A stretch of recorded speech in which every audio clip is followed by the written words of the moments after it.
A Southern Illinois business owner says he's struggling to keep his restaurant open. Yeah, Don Barden owns Old Route 51 South Barbecue in Anna. He says he's continued those increases in his electric bill could force him to close his restaurant. Yeah, News 3's Paul Wilcoxon has more from Union County. They might as well come and put out of business signs on your windows.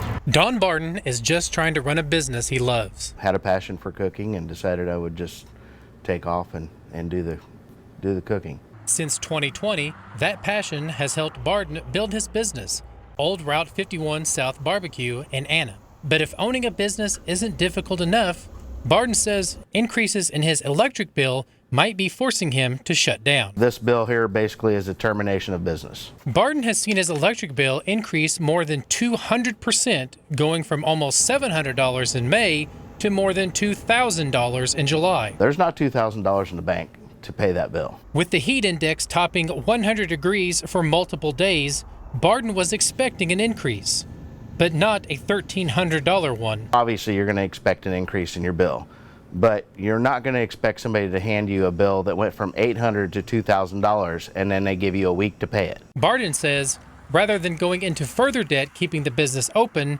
his only option could be to close down.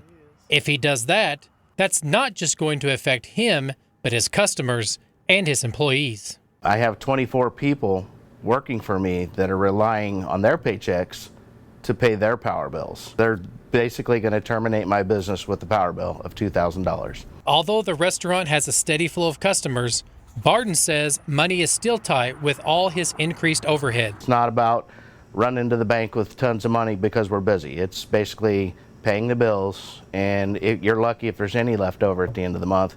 And with this, there's nothing. I mean, we're actually paying to be in business now. Barden doesn't take a salary.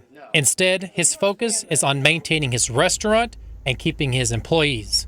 He says the increase in the electric rate makes both of those nearly impossible. This is out of control. This is when you expect your government to step in. I mean, this is robbery, period. Flat out, this is robbery. Reporting from Anna, Paul Wilcoxon, News 3.